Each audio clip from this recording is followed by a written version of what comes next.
And we are back with apparently just Emily on the screen. Let's put me on the screen as well. There we go. We're back with Freeformers Unplugged with Toby and Emily slightly healthier and more alive than we were last week, which isn't hard, let's be completely honest.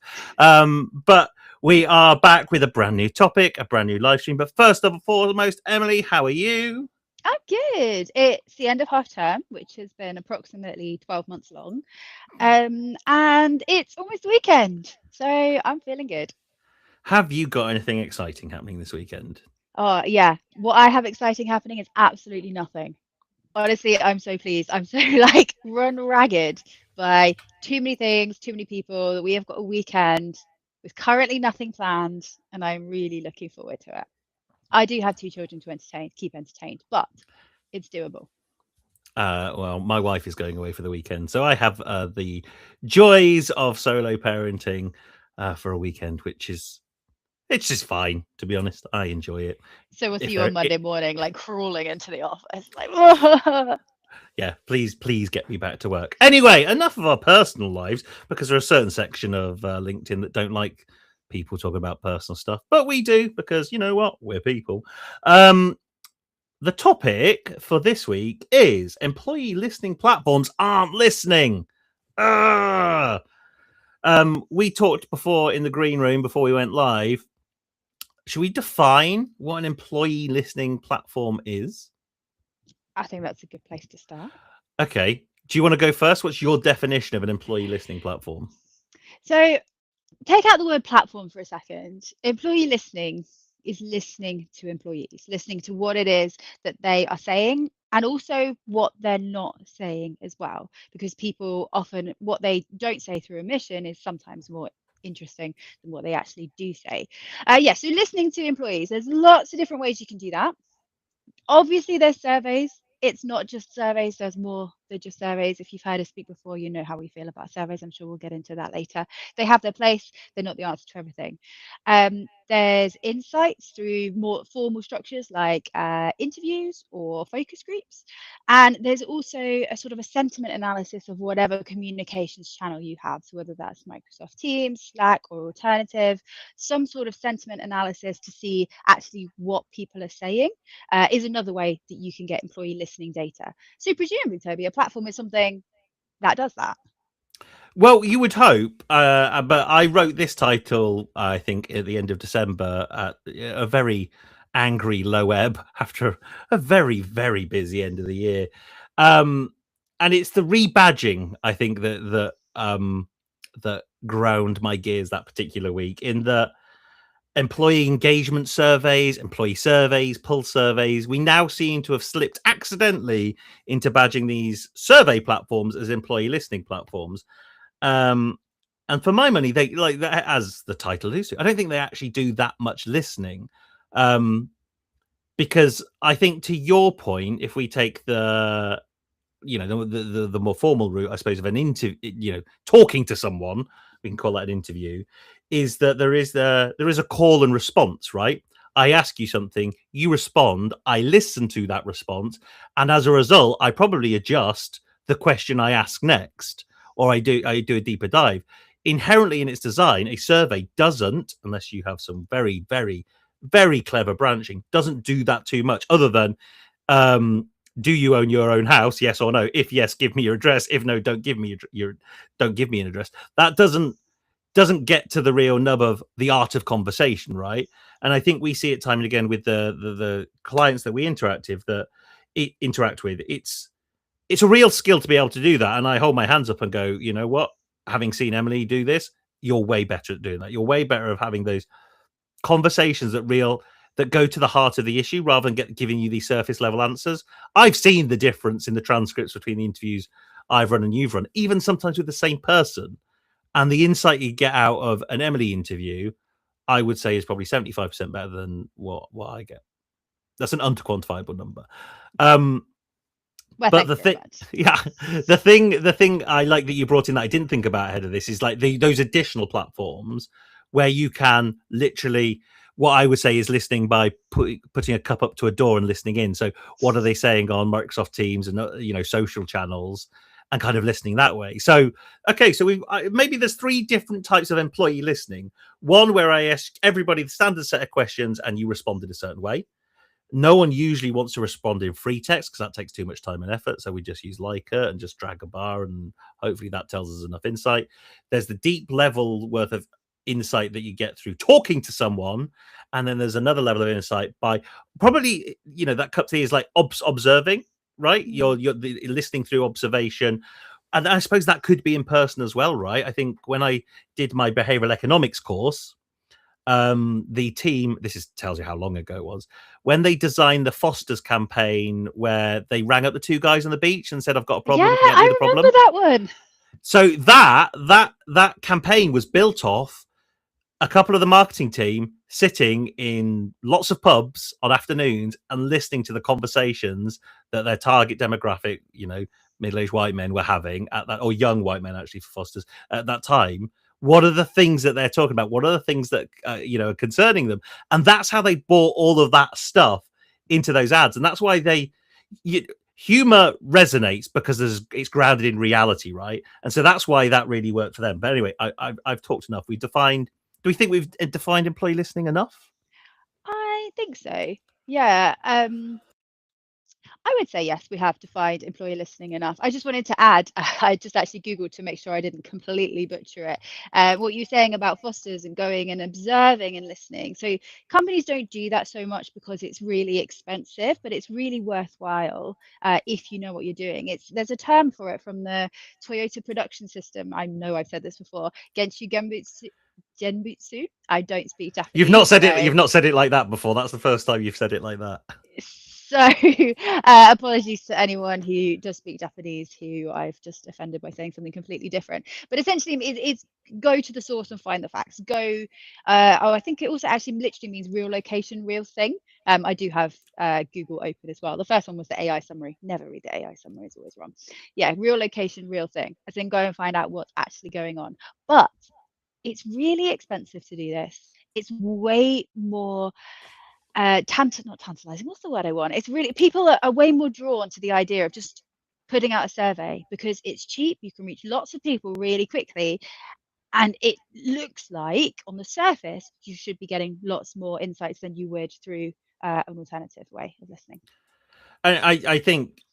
I think historically, you're right. It's in a very expensive and time-consuming way to do it. At the heart of human-centered design, which is what we use to do pretty much everything we do, is you have to get boots on the ground and talk to people and really understand pains, gains, motivators, all of those kind of things. What we call an empathy map, empathy canvas. What are we going to call it?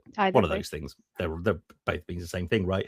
So you have to be able to do that. And what I see time and time again from employee listening platforms, you're not getting to that level of data.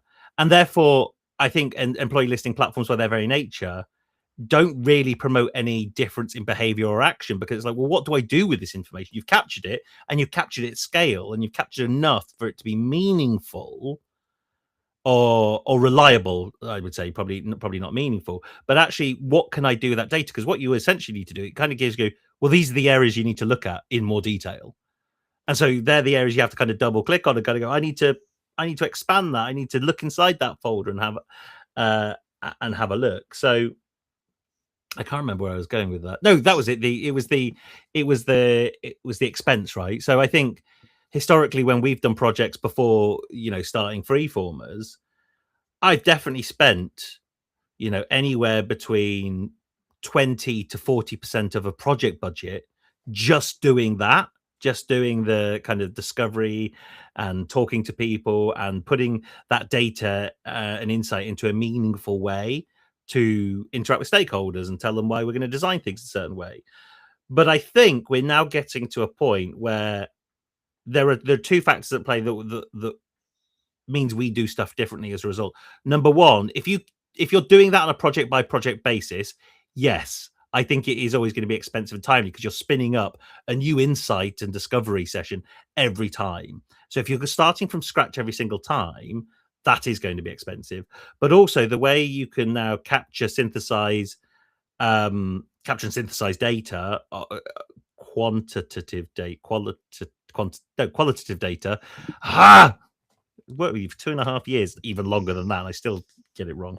The one where it's all the quality stuff. That's the way I remember it. The qualitative data, rather than the quantity. It's just lots of it, and it doesn't mean anything. That's not true. But we're able to do that at scale now. I think that's the really important thing. That I don't think you were necessarily able to do that scale 3 or 4 years ago. I think it was tricky. Sorry, my husband's just walking around the back Fine, it's a room, live leaving the stream. doors open, asking Google to find his phone. We Just didn't hear that, chilling. but now we know Now why you he will was know. there. I will just say, advert noise cancelling headphones. They are excellent. What brand? What brand are they? I don't know. See, we can't even hear you talking now, and you can't hear us. So this is one of the best bits. think There it we was go. very You're back. good. Yeah, we couldn't hear what you were saying, and obviously I you couldn't hear didn't. what I was saying. I said I couldn't even work it out, and then I said this is a good advert. This I don't even Well, know I what was it going to is. say They're Poly, if you're interested. there Poly you go. something noise cancelling something something, but they really work. This live stream brought to you by Poly headsets. Exactly. So you touched on something interesting, and I did a little bit of pre-work, and I actually have a quiz for you and anybody who is watching. Can I just say this is always the marked difference between how you and I prepare for these live streams, because I'm like, yeah, I got these opinions and we should talk about them, and you always bring a thing, and I'm like I feel like the kid who's not done his homework at school. Well, I like to be prepared. So you talked about how there's a marked distinction between having the data and doing something with the data. So I thought I'd start with a nice statistic from, who is this one from? I've lost it. I'll find it in a minute. What percentage of employees who feel their feedback is valued and acted on would recommend their organization as a great place to work? Oh, so there's two bits of data there, isn't? So the first one is how many employees feel like their data is listened to, and therefore does that then mean that's question that... 2? So oh, okay. If you think your feedback is valued and acted, do you recommend your organization is a great place to work? Obviously, yes. So what percentage of them say yes? That's got to be quite high. We've got to be looking at least, like, I think, but between 80 and 90%. Like 90%. This is according to the Employee Listening Index. Just like 90%. So when listening, when it works, when people take action, people care about it, right? It makes a difference, and people are more engaged, more involved. That's why people do it, but you have to act on it. However, the reality, what percentage of employees say they've seen any improvement as a result of their feedback? I would say, because I have never seen tangible action of any survey, whether that with a client, whether it's companies I've worked in or for. I have never seen it related to tangible impact. And that doesn't mean it hasn't. It just means it hasn't been relevant to me. So that's the distinction, right? I am going to have put something in this form, and if I don't see the meaningful impact I want as a result of filling out that form, I'm going to feel like it's failed. So I'm going to say less than 10%. Whoa! Okay, less than 10%. So this figure, it's 51%. Half. However, I think there's a little skew in the data. I don't think it's particularly robust. This is data from Perceptics, which is a employee insights company. So the people that they are yeah, okay. So the people that they are likely surveying are likely to be clients who are probably using it, and if you're investing quite a lot, then you're probably actually doing something. So I think it's probably skews high, that figure, but even so, 51%, that's half. That's pretty bad still, and we think It's it's higher. It's higher than I thought. Like, I think that's because the data's skewed. I think the data is skewed, but I think like, have you? So I would say I've never seen it. What about yourself? I Oh, good. have seen. Well, they go 50%. Changes made at one place I worked once. So I don't think it's really 50%. If we can, I don't know how many companies I've worked for. Let's say 6, maybe ish. 1 out of 6. It's not a lot. No, I think that's probably indicative.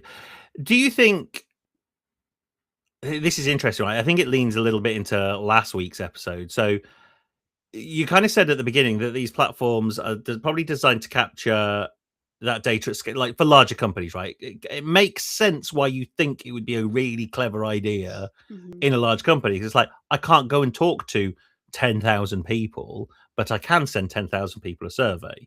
Now, let's bring in our old friend, the trust equation. There's a huge amount of self-orientation going on in the action there, because like Do you want to just remind everyone of the trust equation? The trust equation, the formula for building trust with an individual is credibility plus reliability plus intimacy divided by self-orientation. The hypothesis being that the more self-orientated you are, the lower your trust is going to be, regardless of how credible, reliable, and intimate you are with the person or subject. And to put it into layman's terms, credibility, how good you are at what you do, reliability, if you do what you say you're going to do, intimacy, how well you get on at a general person-to-person level, and self-orientation being how much you think about yourself.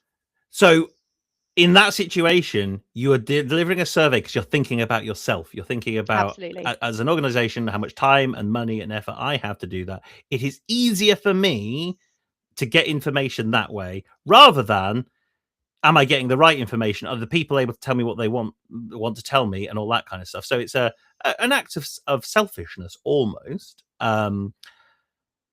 Okay, that was question. That was two questions. That was 2 questions. I have got 3 more for you.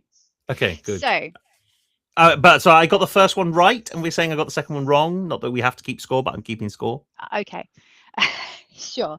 The second one, we're going back to employee listening index. So, what percentage of employees who are invited to complete a survey but see no follow-up say their organisation doesn't care about their happiness? 100%, surely. It's got to be high. It's got to be high. Okay, well, okay. So based on that, I'm going to say 80%. So believe it or not, it's actually 61%. That's still nearly 2/3, though. 2/3 of people that you're pissing off, just because you're not following through on anything. So just employing. We need to work on getting the words out in the right order.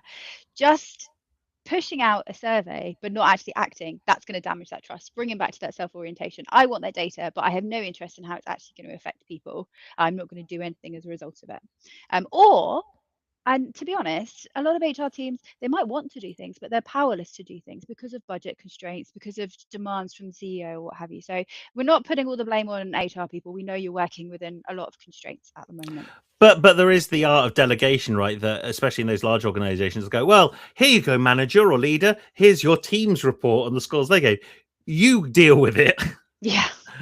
And you're like, well, some of this is completely beyond my control. And also, you've just given me data. You haven't really helped me understand, A, make sense of the data, but B, how may I translate that into action? Because if you're asking everyone the same set of questions and you're getting the same kind of responses, there must be someone else experiencing that issue. So the solution design there, you could actually do something really smart with like a manager community to try and figure some of this stuff out rather than just deploying it to a person. The thing I was going to say a couple of questions ago, I guess, was that in the smaller organizations, this is where we talked about in last week's podcast, you don't really need to do it because, okay, you're a founder of a company of 10. You can just, those 9 people quite intimately because you talk to them on a day-to-day basis. That's what you do. So there is that element that the survey becomes a convenient thing at a certain point. That said, I did work for a company of 100 people and they did a survey. It was their first survey they'd done with their employees in 15 years. And I just remember the conversation around the table of leaders saying, well, yeah, that doesn't, it's not like that anyway. It's just all made up. And so literally nothing changed. It's like, it was an opportunity for loads of people to get stuff off their chest. It was like, no, that's not reality. It's like, cool, ignore it then. So the employee listening platform may be listening, but are the leaders listening? Yes, and taking action. And I think that comes back to exactly what we just said. If you don't take action, it damages trust. It means your engagement rates are going to be lower in the future. Well, this did nothing last time. And also, if you have to deal with sometimes with egos because, or even yourself feeling you can feel quite personally attacked sometimes if you're HR, if you're the person who set up and run this thing, you're the founder, whatever. Because if people are complaining, you can't help but it feeling very personal on you sometimes. Absolutely, and I just need to pause for like breaking news on this live stream. I have on this screen, I just watched the LinkedIn live just to make sure it's still running, and I just got a notification. The LinkedIn mini Sudoku, the new puzzle will drop in 19 hours. Breaking news. Why it feels like, oh wow, I was really looking forward to my daily Sudoku that I do at the same time every day anyway. But it needs to remind me that in 19 hours, hey, you've got it coming up. Whilst Yeah. you're live on LinkedIn.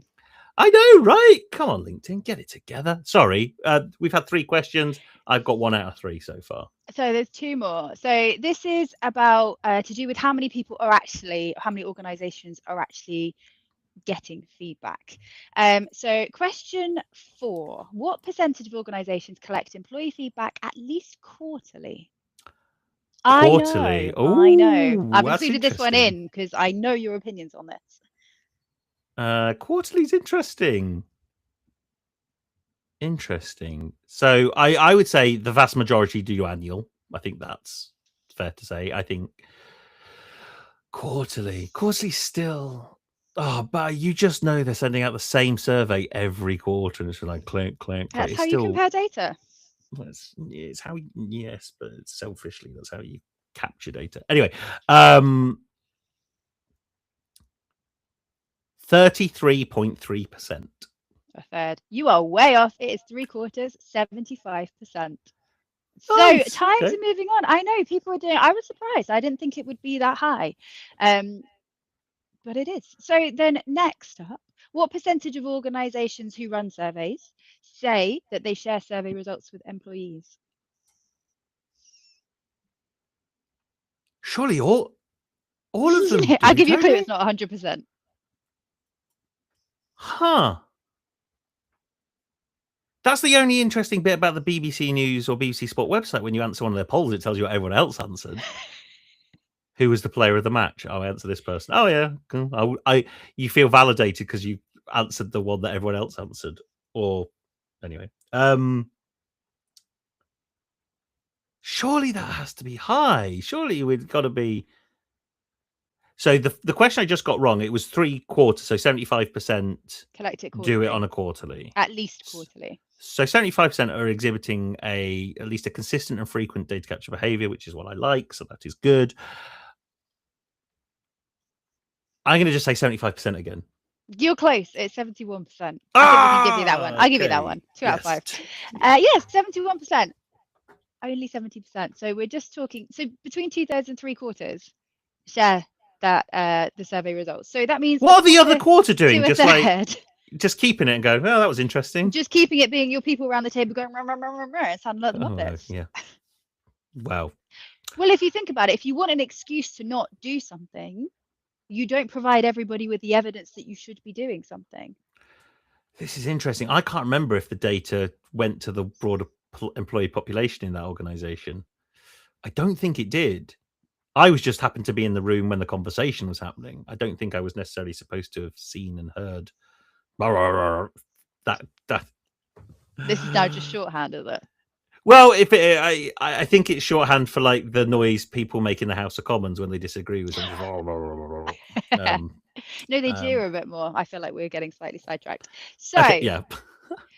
people are doing employee feedback more regularly than they used to be doing. However, it's still very clear that you need to have actions, otherwise you damage trust, and there's just no point really in doing it if you don't do things. And also, there was nothing, I couldn't find any data in my very quick search. There probably is data, don't come at me, of what kind of employee listening people are doing, what kind of feedback they're collecting. So, in what world would you deliver a? How would you use a survey? How would you translate delivering a survey into action? Because I'm not necessarily against delivering a survey every quarter to your population of employees. I am against you calling that employee listening. That activity alone is not employee listening. How dare you call it that? If you are, if you're not, fine, call them surveys because that's what it is. So let's imagine we've done that. We've done a quarterly survey now, and it's given us this heat map, or we've got some lines and data and all this kind of jazz. What do we do next then? What's the next step, reasonably?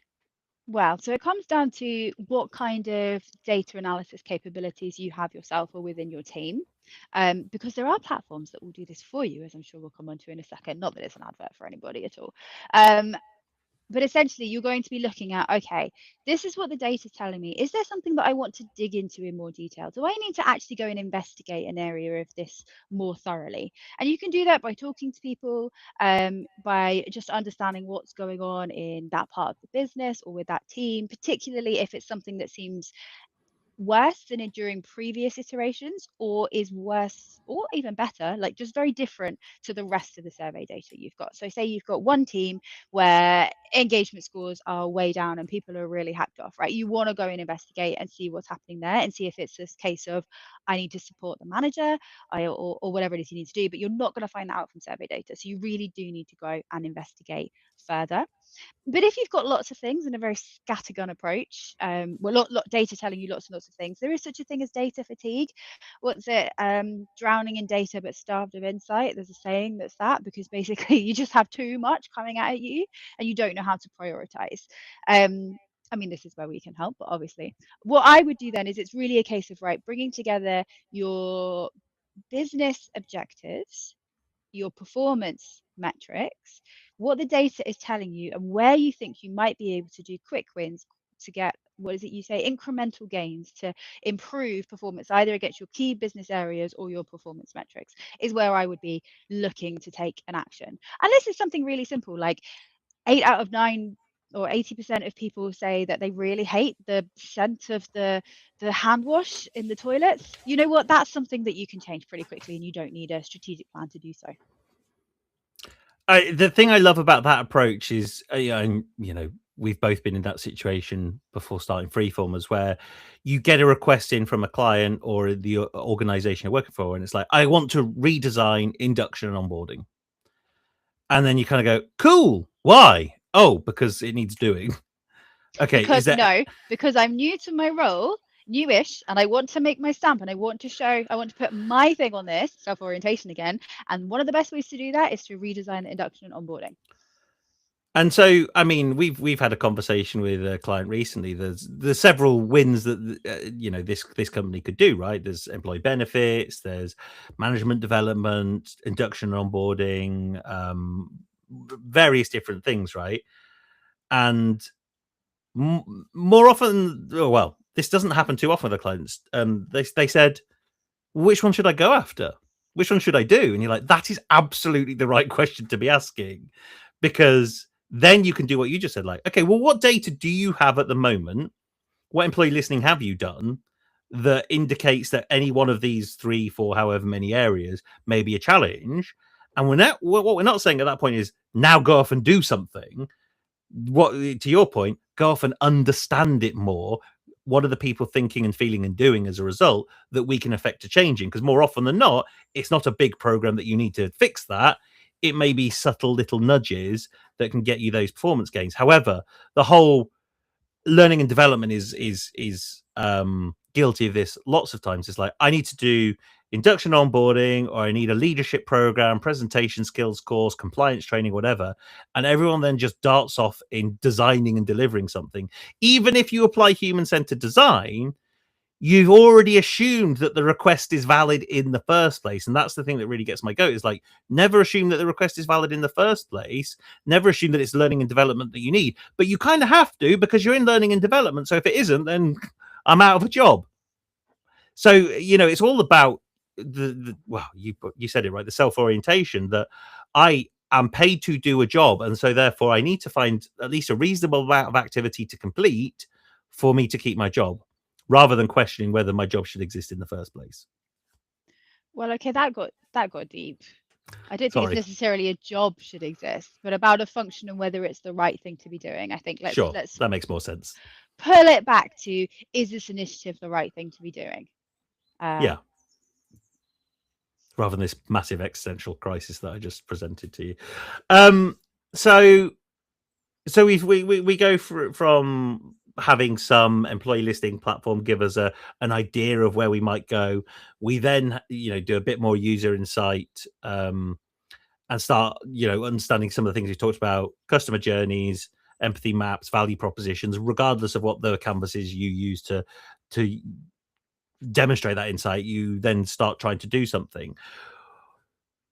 What do you then go and design?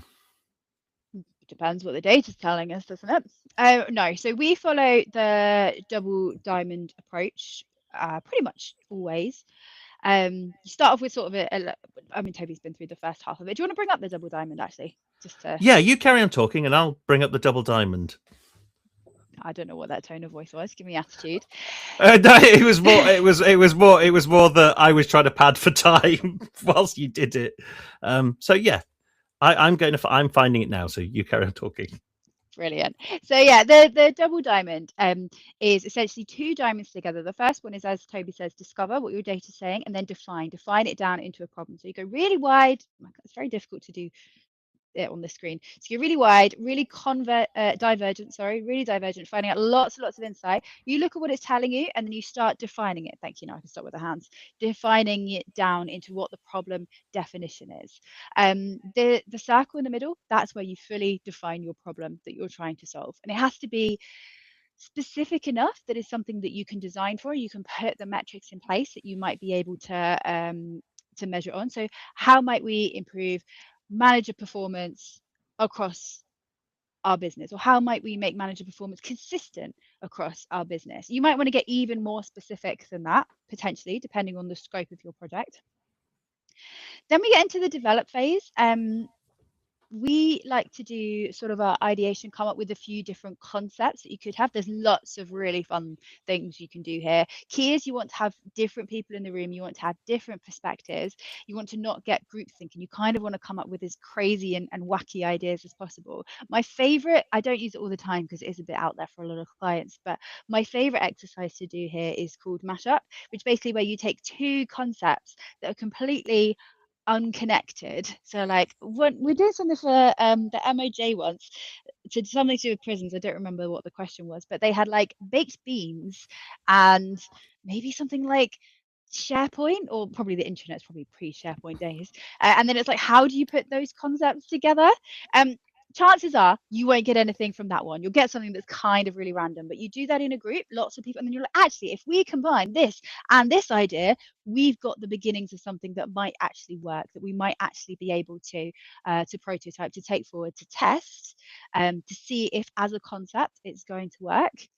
And then you do an iteration from that. So that is how we would go about it. When we work with clients, we generally have like 3 of these concepts that we kind of very much either discuss or like flesh out, and then see where they want to go forward. Sometimes they want to take all 3. More often than not, realistically, let's just take the one that makes the most sense, or can we combine bits into a solution that's going to deliver against the outcomes that we've measured.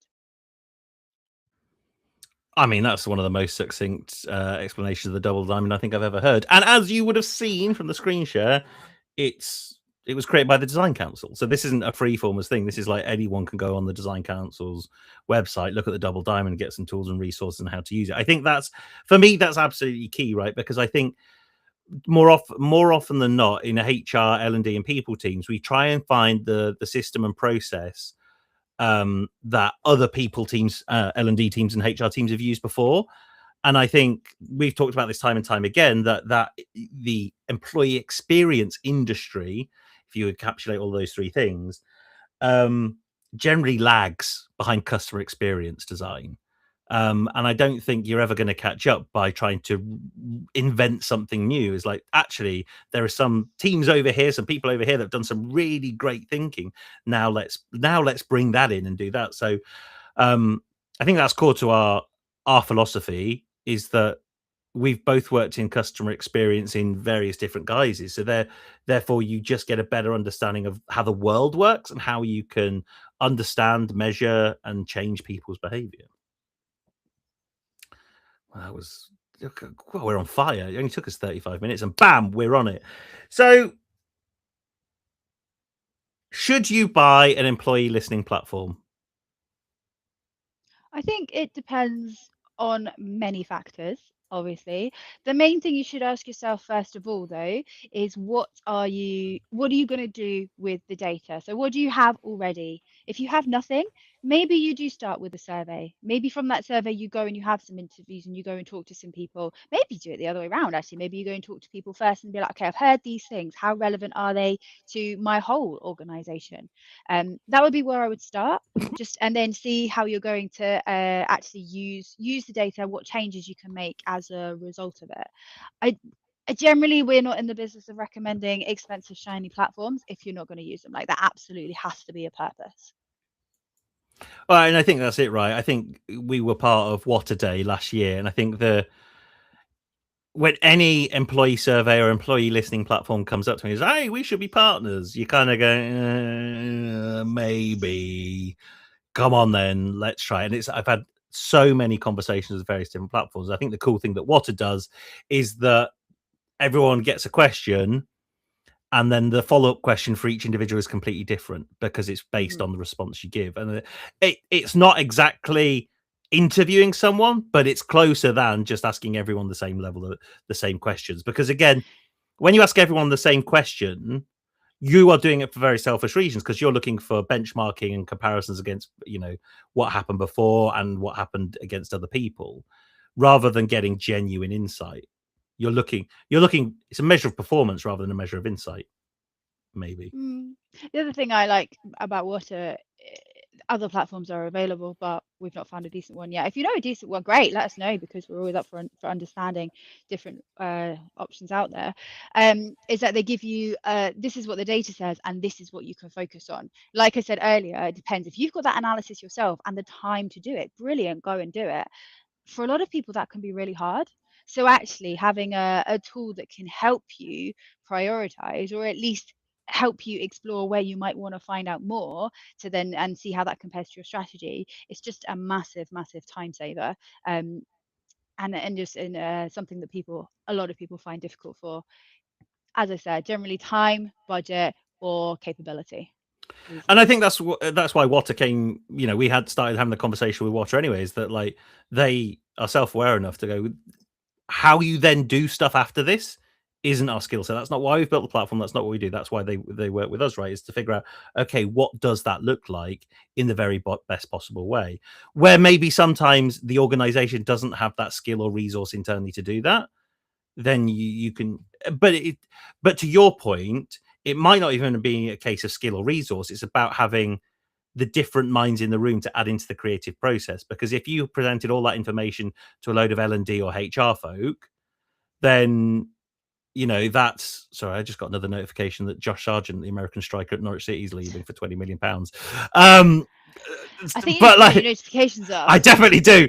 But but what you get, you don't get the variety, and that's hard, right, to do internally. I'm not saying it's easy to get loads of different, but you have to at least try to bring those different voices through. And I think that's where we generally with our clients, we're an extra voice in the room. We're not necessarily going to be those ones in there and doing everything because they probably have the capability to do it themselves, especially when we're recommending these kind of easy, quick wins, not these big programmatic things that are going to cost them lots of time and money.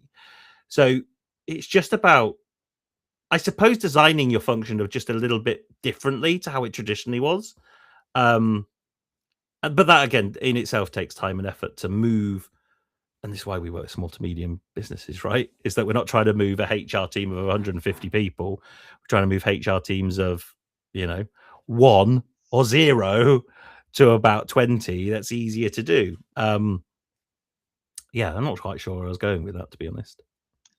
Should have just cut it off earlier. We're going so strong, and then you kept on And then we just talking. kept on talking, got a notification about a footballer, and then it really went off track. So what are we saying? What are we saying in closing? Use the double diamond. Sounded like what it was. What are we saying in closing? We're saying that listening is it is really important. Most of you who are watching this or listening to this will absolutely be aware of how important it is. We're saying that there are other options other than just surveys, ways of capturing insight. To be intentional, less self-oriented when you are capturing feedback or getting insights from people. So it's less about how is this making my life easier how is this saving the business money? It's also about how am I going to get the best data, because how am I making this as easy as possible for the other people? Following on from that, we are also saying do something with your data.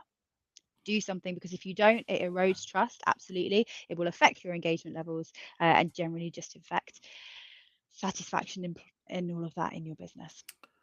Yeah, I think me in particular have been guilty of survey bashing. Probably just me, but they have a real place in the ecosystem. But it's to try and create something, understand where it fits in the process, rather than kind of trying to make it something bigger than it actually is. Understand where it fits in. That enables you to do everything that you just said, right? That a survey will enable you to do to make some changes, but there are several steps in between that you can do that.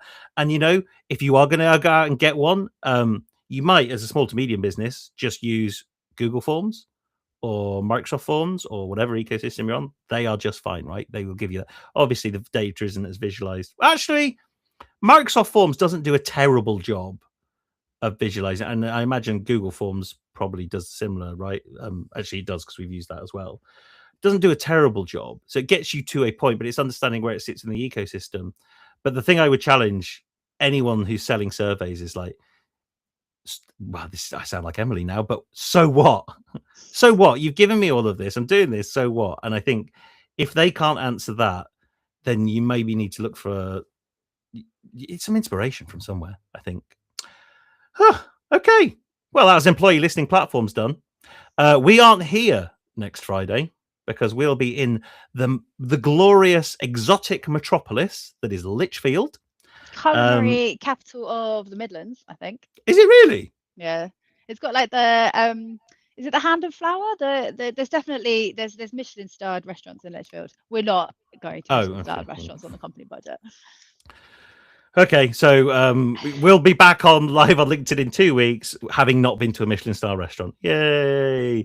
Okay, all right, we're going to get out of here. See you all later. Bye. Bye.